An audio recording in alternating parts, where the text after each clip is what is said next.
Kahapon po, yesterday, September 21, ay ang pagdiriwang or ang 51st anniversary of the Declaration of Martial Law sa ating bansang Pilipinas. So, itong declaration na ito ay napaka-historic at meaningful sa history ng ating bansang Pilipinas. At dahil dito ay maraming divided na, hanggang sa ating panahon, 51 years ago ay ang declaration na ito ng martial law ay tatalunan pa rin or nahahati pa rin ang mga tao dahil dito. So there was an opposing view under the rule of martial law. Ang iba ay sinasabi na during this time, they had the peaceful and orderly life. Maayos daw para sa iba ang kanilang kalalagayan ng ating bansa at ang kanilang buhay during that time. But some also say that it was the darkest part of their life or of the history. They claimed that it was in this era that there was rampant oppression, yung tyranny na ginagawa ng government, and abuses of the military on the human rights of the people. Some also had said that it was form of slavery, yung pagsusuppress sa karapatan ng mga tao during that time at ipinapakahulugan ng iba na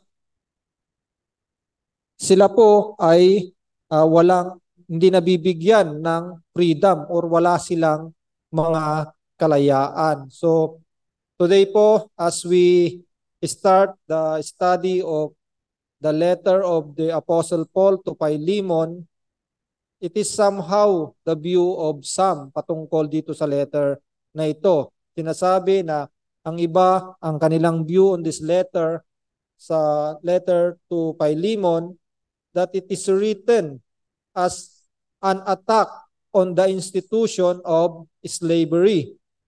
At pinapakahulugan nila na ito nga ang topic ni Apostol Pablo dito, to tear down the institution of slavery.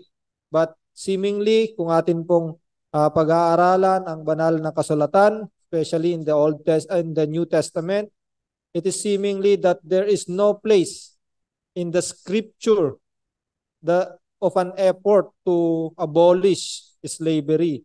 Dahil yan po yung institution during that time. What the Bible teaches is that righteous living will eliminate the abuses on the social system kung saan tayo ay nalalagay, where we belong. Halimbawa na lamang dito yung atin pong napag-aralan last time sa Book of Colossians, na kung saan naroon napapaloob doon sa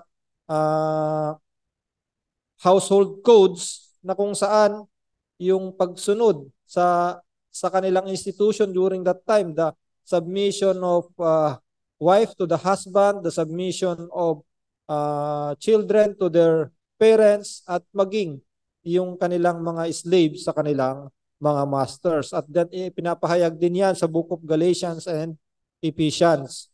So the most common and traditional theme of this letter, the book of, or the letter to Philemon, is about forgiveness.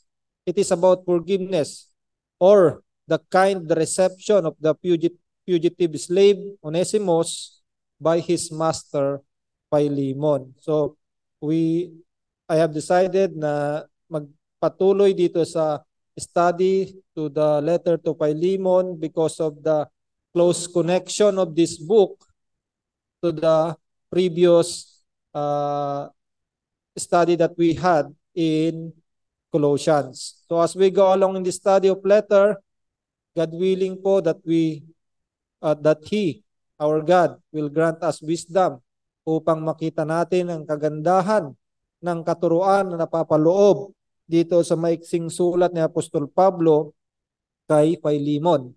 So as for now, dito pa lamang po tayo mag-uumpisa sa opening part ng letter ni Apostol Pablo para kay Philemon. At meron po tayong tatlong punto na pag-aaralan sa umagang ito.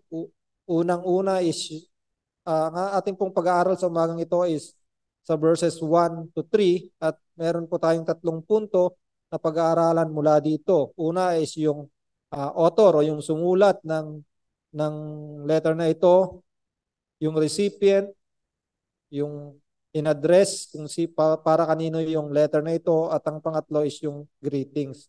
At basahin po muna natin ang ating text sa umagang ito. Ito po ang sinasabi sa Philemon verses 1 to 3.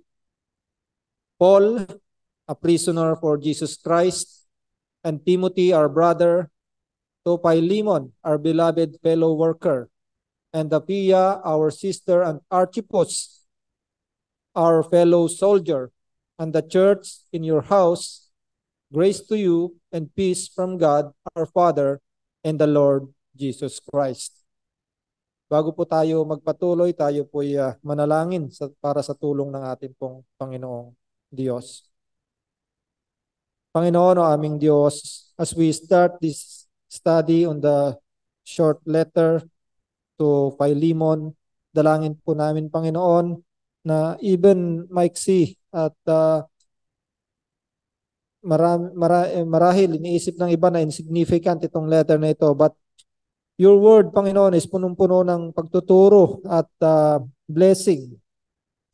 Sana, Panginoon, sa pag-aaral namin sa book na ito ay patuloy na tulungan mo po kami at makita namin ang kagandahan ng iyong pagtuturo patungkol dito, particularly the topic of forgiveness na itinuturo mo sa iyong pong mga tao. Nawa, Panginoong Diyos, ay tulungan mo po kami upang maunawaan ito. Illuminate your words that makita namin ang iyong kagandahan at ang iyong kabanalan at magbunsod sa amin ito sa pagsamba at pagsunod sa iyo. Tulungan mo po kami, o aming Panginoong Diyos. Ito po ang aming dalangin sa pangalan ng aming Panginoong Jesucristo.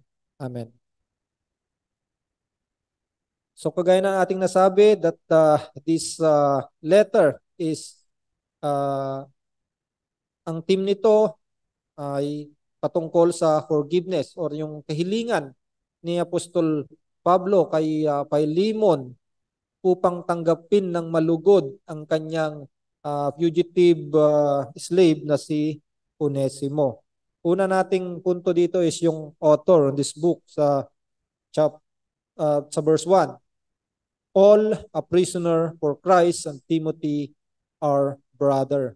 So the natural pattern po of the ancient letter opening is identification of its author, and then its recipient, and then the greeting. Yan po yung natural pattern na nangyayari during that time. At siguro ganun din sa atin pong kasakulukuyang panahon kung paano tayo gumagawa ng letters. And this is also the flow of the letter of Paul na kanyang ginawa para kay Philemon.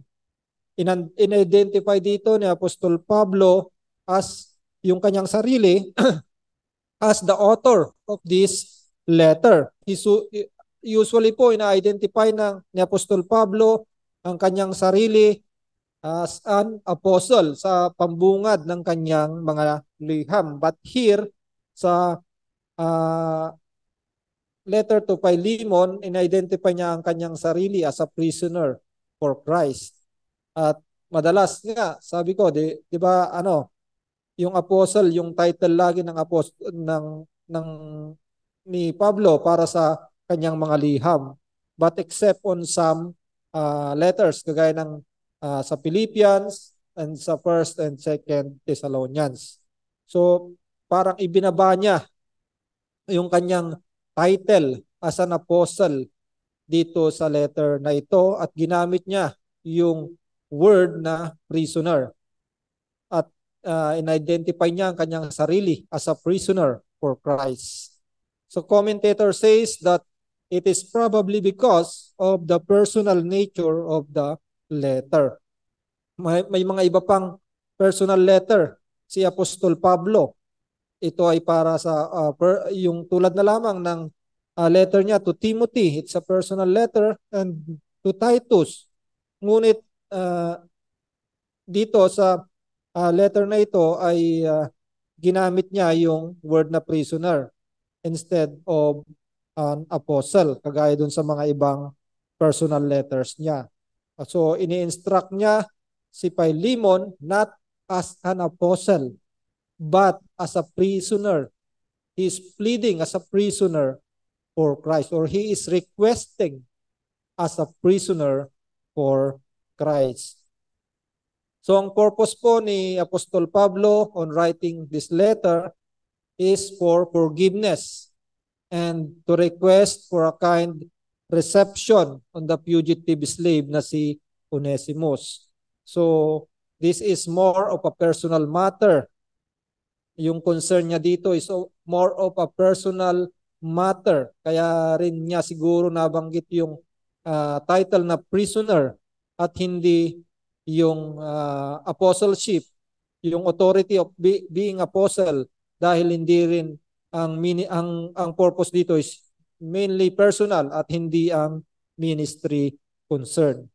He identifies himself as the Apostle Paul as a prisoner, not only because he is writing a private letter, but also because he has decided to pursue a particular argumentative strategy. So makikita natin yan as we go along kung bakit nga kaya niya ginamit itong word na prisoner sa atin pong mga susunod na pag-aaral.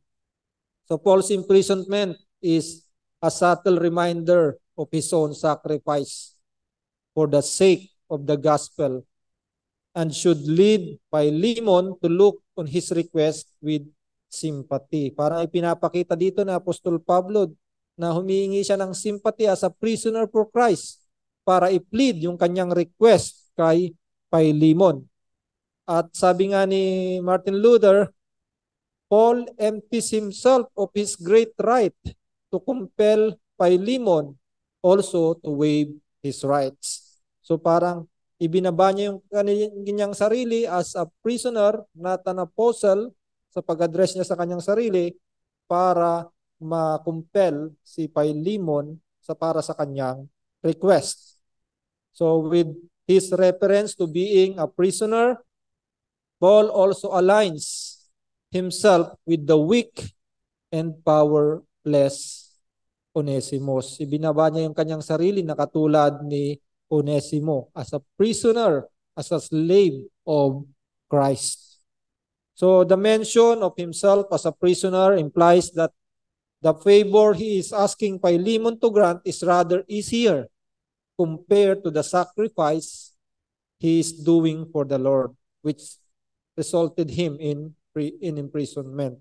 So parang sinasabi dito na Apostol Pablo na napakabigat ng kanyang pinagdadaanan as a prisoner for Christ para sa pagpapahayag, para sa gawain ng ating Panginoong Jesucristo. Siya ay nakabilanggo. Maaari ba, parang sinasabi niya dito, maaari ba, Philemon, that you grant my request na kung saan ay mas madali kumpara sa aking pinagdaraanang imprisonment sa kasalukuyan. So if the traditional interpretation of this letter, ang atin pong i-consider, this is the traditional interpretation of the letter. Kasi sinasabi rin po ng iba na marami pong views patungkol sa letter na ito, but this is the traditional one. Philemon is the owner of the slave Onesimus. At si Onesimus, he fled from his master. Marahil sinasabi pa nga ng iba na siya'y nagnakaw ng salapi sa kanyang master at tumakas dito. At kanyang na-meet si Paul sa Roma, and now Paul is now acting as an emissary to Philemon for a kind reception or forgiveness for his slave. Marahil ninanais, hindi naman nabanggit sa letter, no? Pero marahil na ninanais ni Onesimus na bumalik or humingi ng tawad sa kanyang master at si Apostol Pablo ang naging tulay or magiging dahilan upang mailapit ang request na ito kay Philemon. So Philemon, kung i-consider natin yung view na ito, Philemon has the right to chastise or to indict his slave sa court base sa prevailing law during that time. Alam natin that time that slaves are under the control of his master, and even the prevailing law ay may mga kaparusahan patungkol sa isang fugitive slave. So maaring ang maging tugon dito ni Philemon is to be unforgiving. But maybe marahil itong maging tugon ni Philemon na maging unforgiving sa kanyang slave. Ngunit dito sa request ni Apostol Pablo ay hinihiling niya kay Philemon na tanggapin siya as a brother in Christ at i-waive yung kanyang right and receive Onesimus on the wrong that he has done. Makikita natin yan dito sa pagpapatuloy ng ating pag-aaral dito sa book of Philemon or the letter to Philemon. So as Philemon had received grace and mercy from God, ito ang naranasan ni Philemon nung siya'y na-convert into Christianity. Nakaranas siya or nakatanggap siya ng biyaya at awa mula sa ating Panginoong Diyos. At ito ay ang pleading ng Apostol Pablo that he should also be willing to extend grace to Onesimus, his fugitive slave, who is now brother in Christ. Ito yung panawagan or yung request ni Apostol Pablo sa kanya na dahil nakareceive ka ng awa at biyaya mula sa ating Panginoong Diyos, you should be willing to extend this grace and mercy na naranasan mo sa ating Panginoong Diyos para sa iyong tumakas na slave na si Onesimus. So ang grace po is by receiving, ang grace na tinasabi po dito is by receiving him, not as slave once again, but as a brother in Christ. Mababasa po natin yan sa verse 16. Sinasabi po dito, hindi na bilang alipin, kundi higit sa alipin, isang kapatid na minamahal, lalong-lalo na sa akin at gaano pa kaya sa iyo, maging salaman at gayon din sa Panginoon. Yan yung grace na kailangan niyang gawin, na tanggapin niya si Onesimus, nagkasala man ito sa kanya, but again, kailangan niyang tanggapin ito with grace as a brother in Christ. At ganun din yung mercy or yung kaawaan na sa ating nasabi na siya nga'y nakagawa marahil ng pagkakasala sa kanyang master, but yung exercise of mercy po ay sa pamamagitan ng by not indicting him to court at sa pamamagitan ng pag-cancel sa kanyang mga pagkakautang at sa kanyang pagkakasala. Verse 17, sinasabi po dito, kaya't kung ako ay tinuturing mong kasama, tanggapin mo siya na parang ako. Ngunit kung siya'y nagkasala sa iyo ng anuman o may anumang utang sa iyo, ay ibilang mong utang ko na rin. So yan yung hinihiling ni Apostol Pablo para sa kanya na kung ano yung awa at kaawaan at biyaya na tinanggap niya mula sa ating Panginoong Diyos, ganun din nawa yung igawad niya sa kanyang fugitive slave. Ang example po niyan is yung parable of the unforgiving servant I think sa Matthew 18 yun, no? Na kung saan ang pagkakautang ng unforgiving servant na yon is incomprehensive, parang unpayable. Napakalaki ng pagkakautang ng servant na yon. At as his master, na kung titignan natin dun sa parable na yon, is the master is God, ay kahit incomprehensible or unpayable yung debt na kanyang tinataglay, ay pinatawad siya or kinancel yung kanyang debt sa kanyang master. At hinihiling din sa kanya na patawarin din niya yung mga nagkautang sa kanya. But hindi po ganon yung nangyari doon sa parable of unforgiving servant. So Philemon is one of the 5 letters of Paul written in custody. So kabilang po dyan yung mga letter to Ephesians, Colossians, at dito sa Philemon and Timothy din. 2 Timothy na letter ni Apostol Pablo where he is incarcerated. So it is closely related, kagaya ng aking sinabi kanina, to the letter to Ephesians and Colossians on the basis of content, on the basis of its destination, and on the references to the co-workers na nabanggit sa mga letter na iyan. And it is believed this letter is written around 60 to 61 AD in Rome while he was in prison. At mababasa natin yan sa Acts chapter 28 verses 28 to 30.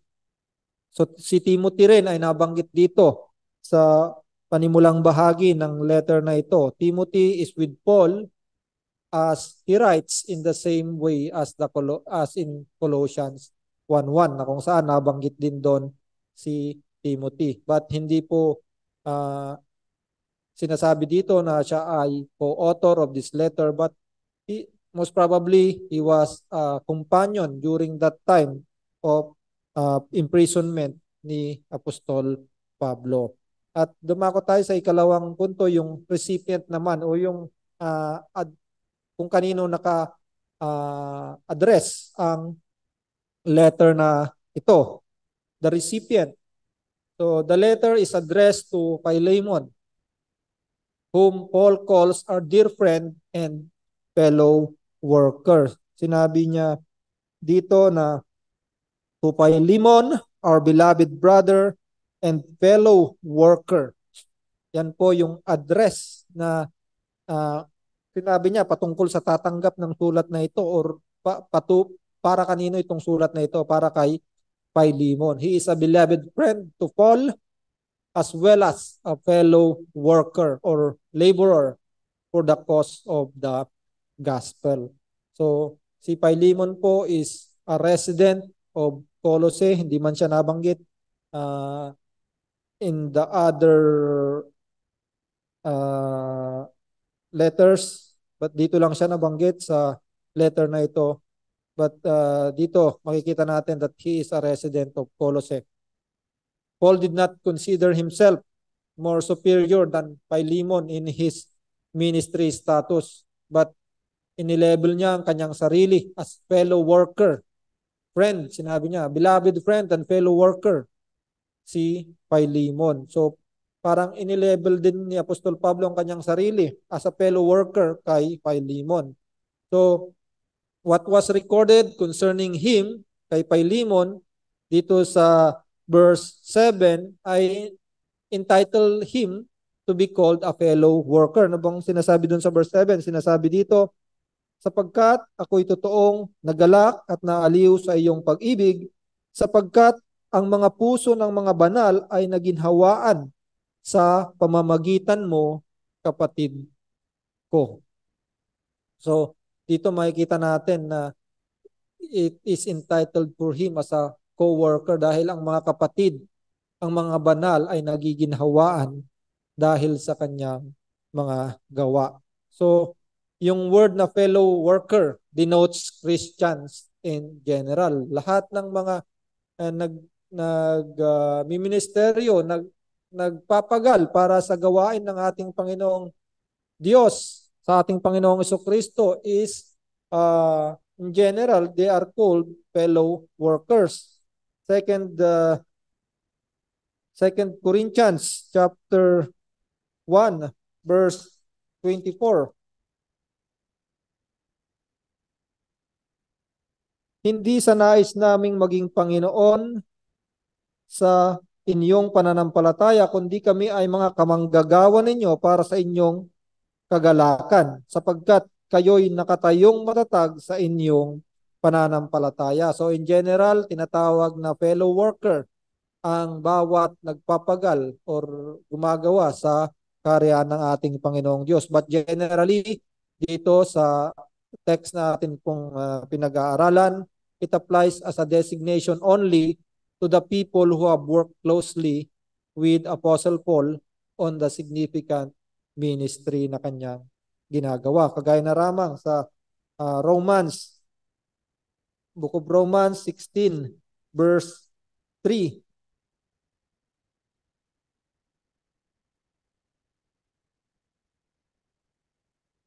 16:3, sabi niya dito, batiin ninyo si Priscilla at Aquila, ang aking mga kamanggagawa kay Kristo Jesus. So itong couples na ito ay naging close worker, naging close na kamanggagawa ni Apostol Pablo at binanggit niya sila sa kanyang mga pagbati or sa kanyang mga liham. At ganoon din sa 1 Corinthians 3 verse 9 at sa Philemon verse 24 na kung saan sinabi niya sa mga ibang taong binanggit niya dito, gayon din ni na Marcos, Aristarco, Demas at ni Lucas na aking mga kapwa kamanggagawa. So fellow worker, this suggests a close personal relationship ni Apostol Pablo kay Philemon. And in verse 19 dito sa ating pong sa ating pinag-aaralang letter ay probably it implies that Paul was instrumental in Philemon's conversion. Verse 19 says, kung si Pablo ay sumulat nito sa pamamagitan ng aking sariling kamay, ako ang magbabayad niyon. Hindi ko na ibig banggitin pa na utang mo sa akin pati ang iyong sarili. This probably pertains to the ministry of Apostle Paul and results to the conversion ni Philemon. So Philemon might be converted during a visit to Ephesus and that he had worked with Apostle Paul together in the ministry. At during that time ay magkasama silang naglingkod para sa kaharian ng ating Panginoong Diyos, para sa ministry bago si Philemon ay bumalik sa kanyang lugar sa Colossae. And here Paul appears to address the letter not only to Philemon but also to Apphia, binanggit niya dito, to Apphia, our sister, and Archippus, our fellow soldier, and to the church that meets in your home. At tayo bumalik sa kung kanino na address. Binanggit dito yung mga ilang tao, no? Apphia, Archippus, and to the church that meets in your home. But going back to whom this letter was addressed, some argue that it is addressed to Archippus as the primary addressee of this letter. As he mentioned Philemon first, sinasabi ng iba na binanggit lamang niya si Philemon first because he wants to ask help in mediating himself and Archippus. Bakit kaya nila sinasabi to? They add that Archippus is the owner of Onesimus and the church meets in his house because Archippus is the nearest antecedent to the pronoun your that modifies the church. Kung atin pong titignan dito, no? Sinabi niya dito, and to Apphia, our sister, and to Archippus, our fellow soldier, and to the church in your house. Ina-associate nila yung to the church in your house na pinakamalapit kay Archippus. At sinasabi nilang ang tunay na addressee ng letter na ito is Archippus. But these arguments are not convincing. In Greco-Roman letters po, it is virtually always the first name na binanggit ang siyang individual na siyang main recipient ng letter na ito. So si Philemon po ang main recipient ng letter na ito. Ngunit ang tanong is kung si Philemon kay Philemon naka-address ang letter na ito, bakit may mga binanggit pang mga names dito sa mga letter na ito kagaya ng ating mga nabanggit? Bakit niya in-include tong mga names na ito? Why then does Paul mention Apphia, Archippus, and Philemon's house church? So marahil po, he may include them simply as a courtesy, especially if Apphia and Archippus belong to Philemon's household. Dahil po, it is possible that Apphia is Philemon's wife and Archippus might be his son. So, parapat lamang that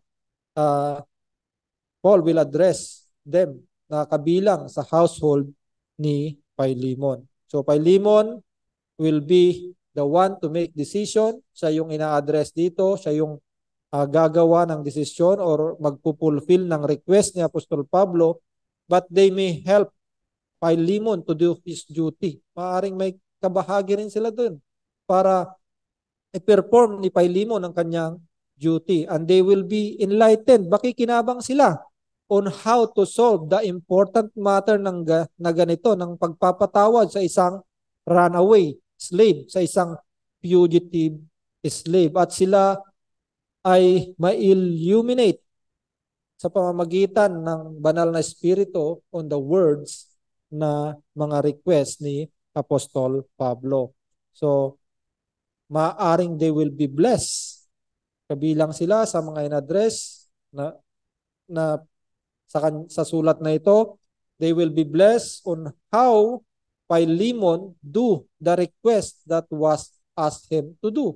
Kung ano yung i-grant na reply ni Philemon, and probably he grant the request of Apostle Paul, at mabibless sila na gawin din ang katulad ng decisions na ito, ang pagpapasyang ito ni Philemon. And they will know also how to deal with the fugitive slave, or paano nila pakikitunguhan ngayon na pinatawad si Onesimo, paano nila siya pakikitunguhan as a brother in Christ. So, ganyan yung magiging pakinabang sa kanila, kay Apphia, kay Archippus, and to the church na nagtitipon sa kanilang sambahayan. So, by calling Archippus, binanggit niya din dito, no? Tinawag niya si Archippus as a fellow soldier. Paul suggests that he was a significant supporter of Paul and his ministry. Ang isa pang nabanggit na fellow soldier ay sa atin pong pag-aaral nung nakaraan nabanggit nung nakaraan sa ating mga pag-aaral sa Colossians, si Epaphroditus, na kung saan siya yung emisary ni Apostol Pablo na nagmula sa Philippian church. So the mention of the entire church that meets in their house, nag-i-imply po ito that the whole community would have been present nung binabasa itong letter na ito. This is a personal letter to Philemon, but maybe it is publicly read on their midst. At yung public reading na ito, maaaring sinasabi ng ilan na pressure ito para i-grant ni Philemon yung request ni Pablo dahil narinig ng marami. But maaari din that the public reading of the letter does not put pressure to Philemon to respond to Paul's request or wishes, but it reflects na yung corporate nature of Christianity, na kung saan yung mga private matters na kinabibilangan ng isang individual is a concern of them all, is a concern of the family of God. Kung anong kinabibilangan ng isang, marahil kapaki-pakinabang din para sa lahat ng nasa sambahayan ng ating Panginoong Diyos. So dito, the recipient of this letter is Philemon. At tayo dumako sa ikatlong bahagi ng ating pag-aaral is the greetings. Sinabi niya doon sa verse 3, grace to you and peace from God our Father and the Lord Jesus Christ. To the left, yung letter opening po ends with the theologically significant greetings that na ginagamit madalas ni Apostol Pablo. Grace and peace. Grace and peace. Ito pong word na to, grace and peace, both touch on the central gospel truth. Grace is God's spontaneous, unmerited favor and action. His sovereign freely bestowed loving kindness in operation. So ito po yung biyaya ng ating Panginoong Diyos na nagmumula sa goodness ng ating Panginoong Diyos. Mabiyaya ang ating Panginoong Diyos dahil siya ay tunay na mabuti. It is the free and unmerited gift of His Son that stands at the center of the gospel. John chapter 1 verse 16.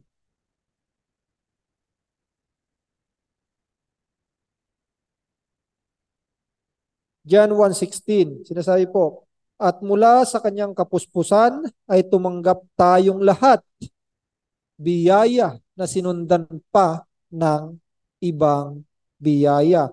At sa Romans chapter 3 verse 24, 3:24, sila ngayon ay itinuturing na ganap ng kanyang biyaya bilang kaloob sa pamamagitan ng pagtubos na kay Kristo Jesus. So itong biyaya po ng ating Panginoong Diyos ay nagmumula sa kanyang kabutihan, natural na kabutihan ng ating Panginoong Diyos. At ito pong grace, biyaya ng ating Panginoong Diyos is the ground or the root by which we receive forgiveness. Mabiyaya po ang ating Panginoong Diyos, kaya po nakatanggap tayo ng kapatawaran mula sa Kanya. And yung forgiveness from God and our justification. At sa pamamagitan din ng pananampalataya sa ating Panginoong Jesucristo, ito yung itinalaga, pananampalataya as the means that we receive salvation. The grace is the root and the means is faith sa ating Panginoong Jesucristo that we receive our salvation. It is the grace which is the spring and fountain of all the blessings ng ating Panginoong Diyos. So, yung grace po is napaka mabiyayang pagpapala sa atin ng ating Panginoong Diyos. The grace of God resulted in peace. Grace and peace, sabi niya dito. It is the reconciliation of the believers through the blood of our Lord Jesus Christ. So ang ating pong Panginoong Diyos, God grants us peace sa mga taong tinubos ng dugo ng ating Panginoong Hesukristo. He grants peace to those who were formerly His enemies. Tayo'y mga kaaway ng Diyos.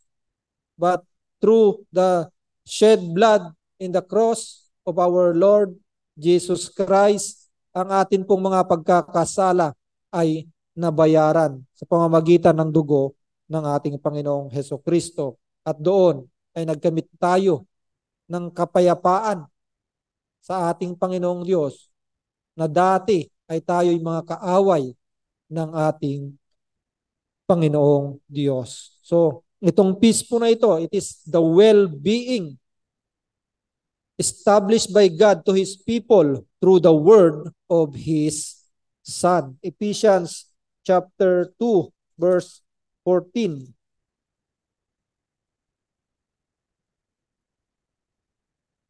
Ephesians 2:14. Sapagkat siya ang ating kapayapaan na kanyang pinag-isa ang dalawa, at sa pamamagitan ng kanyang laman ay giniba ang gitnang pader ng alitang humahati. At sa Colossians 1:20. Colossians 1:20, at sa pamamagitan niya ay pagkasunduin ng Diyos sa kanyang sarili ang lahat ng mga bagay sa lupa man o sa langit na ginagawa ang kapayapaan sa pamamagitan ng dugo ng kanyang cross. So ginawa po ito ng ating Panginoong Diyos sa pamamagitan ng ating pong Panginoong Jesucristo, that He made peace with us. Hindi po tayo yung nakipagkasundo sa ating Panginoong Diyos, no? Tayo yung makasalanan sa ating Panginoong Diyos. Ngunit titignan natin ang biyaya ng ating Panginoong Diyos, no? Na kung excuse me, na kung saan siya na yung pinagkasalaan natin, siya pa yung nagbigay ng or nag-initiate ng kapayapaan, pakikipagkasundo sa atin, ng kapayapaan sa atin. At ito'y sa pamamagitan ng dugo ng ating Panginoong Hesukristo na dumanak dun sa cross ng Kalbaryo. So makikita natin, no, ganyan din yung kalagayan ni Onesimus, no. Siya na yung nagkasala sa kanyang master. Wala naman ditong sinabing cruel master si Philemon.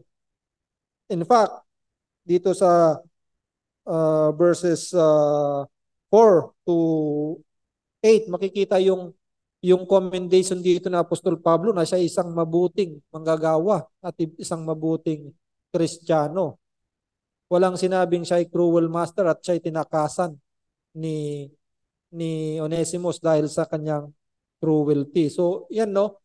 Si Onesimus, siya na yung nagkasala, but ito, nag-initiate sa Apostol Pablo na makipagkasundo si Philemon sa kanya. Siya na yung nagkasala. Si Philemon pa yung magbibigay ng magagrant ng kapatawaran sa kanya. So yan po yung biyayang natanggap natin sa ating Panginoong Diyos, that we receive peace from Him through His Son, the blood of His Son, our Lord Jesus Christ. So, nabanggit natin, if grace is the root, peace is the fruit or the result of our reconciliation with our God. It is the effect, yung peace po, it is the effect of God's graciousness to us.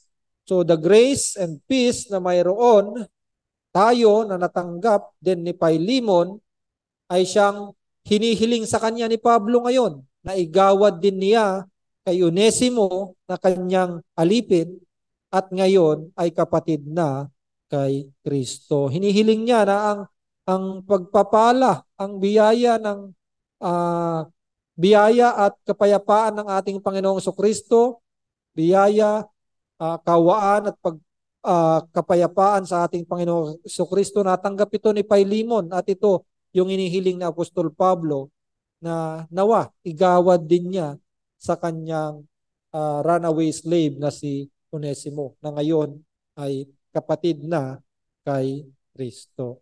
At ano naman yung mga application natin dito sa ating pag-aaral sa umagang ito?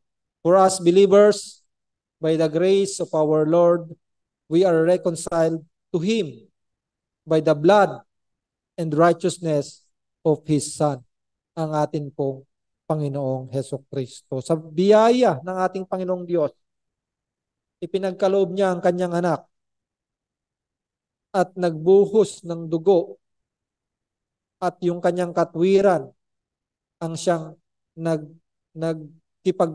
ipagkasundo tayo sa pamamagitan nito through the blood and righteousness of our Lord Jesus Christ. At babanggitin ko rin na we are debtors to God. Malaki yung pagkakautang natin sa ating Panginoong Diyos. Katulad na lamang ng unforgiving servant na binanggit sa Matthew chapter 18. Yung kanyang pagkakautang doon is immeasurable, incomprehensible, unpayable. Hindi niya mababayaran sa kanyang buong tanang buhay. Ganyan po ang pagkakautang natin sa ating Panginoong Diyos. But by the grace of God, all our debts are canceled by the blood of our Lord Jesus Christ. At ang ating pong Panginoong Diyos ang nag-initiate nito. May it be our guide and motivation sa atin pong buhay as we live like Christ, that as we are asked to forgive others, ito po nawa yung ating guide and motivation na nakatanggap tayo ng kapatawaran sa ating mga utang sa ating Panginoong Diyos, na ganun din ang igawad natin na magpatawad sa mga nagkautang sa atin or those people who have wronged us. Sinabi ng isang preacher that you are like Christ if you forgive. You are like Christ if you forgive. You are not like Christ if you don't forgive. So, ang ating Panginoong Hesukristo, ang ating Panginoong Diyos mismo, ang ating greatest example sa hinihiling sa atin na maging mapagpatawad. Sinabi sa panalangin na itinuro ng ating Panginoong Diyos, ang ating Panginoong Hesukristo, na patawarin mo kami sa aming mga kasalanan tulad ng pagpapatawad namin sa mga nagkasala sa amin. Yan po yung example na ginawa sa atin ng ating Panginoong Hesukristo, ng ating Panginoong Diyos, that He forgave us for us to forgive others. So the Bible describes us on how we are related to God, that we are His slaves also. So we are slaves and servants of our Lord. He is our Master and Lord. At dahil siya ang Master, nagpapasakop tayo sa Lordship ng ating Panginoong Hesukristo. May we be an obedient servant to our Lord as we continue to submit to His Lordship. He is a gracious and a loving Master. Hindi po cruel Master ang ating Panginoong Diyos. He is a gracious and loving Master. Kaya patuloy tayong magpasakop sa kanyang otoridad, sa kanyang lordship. And to our friends na wala pa sa ating Panginoong Hesukristo, God is the ruler of the universe, and all na napapaloob sa nilikha ng ating Panginoong Diyos, including you, including ikaw, kaibigan. As I have said, that God is gracious and a loving Master. He is not cruel Master. The fact that you suppress His Lordship over you and by your persistent sinning, it is an attack to His authority over you. Nalalaman mo na ang Panginoon ng sanlibutan ay ang ating Panginoong Diyos. Ngunit hindi lang sapat na nalalaman mo ito kung hindi ka nagpapasakop sa otoridad ng ating Panginoong Hesukristo, sa kanyang lordship. And this means that ay sinusuppress mo or tinutuligsa mo ang kanyang pagiging Panginoon. Kaibigan, lahat tayo ay makasalanan. Ikaw at ako ay makasalanan. And like Onesimus, tayo'y malaki ang pagkakautang natin sa ating Panginoon. At karapat dapat lamang na tayo'y tumanggap ng kaparasahan sa buhay na ito at maging sa buhay na darating. Ngunit sa pamamagitan ng dugo ni Kristo na pinadanak sa krus ng Kalbaryo, sa pamamagitan niya, tayo ay mapapawalang sala at ang ating pagkakasala ay kinakancel niya sa pamamagitan ng dugo ng Panginoong Hesukristo. Sa pamamagitan lamang ng dugo ng Panginoong Hesukristo, wala nang iba pa ng iyong mga pagkakasala ay mabubura sa harapan ng ating banal na Diyos. God is patient towards you, kaibigan, that until now, nakakaranas ka ng mga biyaya at pagpapala ng ating Panginoong Diyos sa buhay na ito. But God is sovereign. Huwag mong sabihin na pangsawalang hanggan ang kaawaan ng ating Panginoong Diyos. Totoo, pangsawalang hanggan ang kaawaan ng ating Panginoong Diyos. Sinasabi yan ng Biblia. but God is sovereign also over His exercise of mercy. Ngayon, nakakaranas ka ng awa ng ating Panginoong Diyos, ng biyaya niya, but He is sovereign kung hanggang kailan niya ito igagawad sa iyo. Time will come that He will impose His justice towards those people who does not submit to Him. Darating ang araw, ang paghahatol ng ating Panginoong Diyos na igagawad niya. Hindi lang ang kanyang kaawaan, kundi ang kanyang hustisya sa mga taong sumasalungat sa kanyang pagka-Panginoon. Now, the call of salvation for your soul is open, my friend. At sa pamamagitan ng obedience to the gospel of our Lord Jesus Christ, sa pamamagitan ng pagsisisi sa kasalanan at pananampalataya sa Panginoong Jesucristo na itinalaga ng ating Panginoong Diyos para sa kaligtasan, ito'y bukas pa sa kasalukuyan. So, kaibigan, stop rebelling against Him and devising your own way for your salvation para sa kaligtasan ng iyong kaluluwa. Huwag kang mag-devise pa ng iba pa dahil ang itinalagang kaligtasan lamang ay sa pamamagitan ng dugo at katwiran ng ating Panginoong Jesucristo. It is only through the blood and righteousness of Jesus Christ that you will be saved from the wrath to come ng isang banal na Diyos. So nawa kaibigan, heed to this call. Repent of your sin and put your faith in the Lord Jesus Christ habang may panahon pa. Tayo manalangin.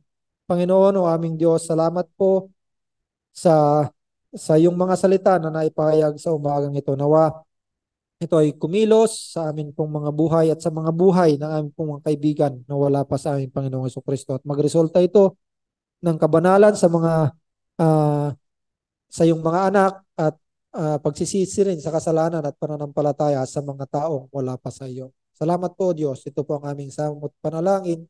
In Jesus' name. Amen.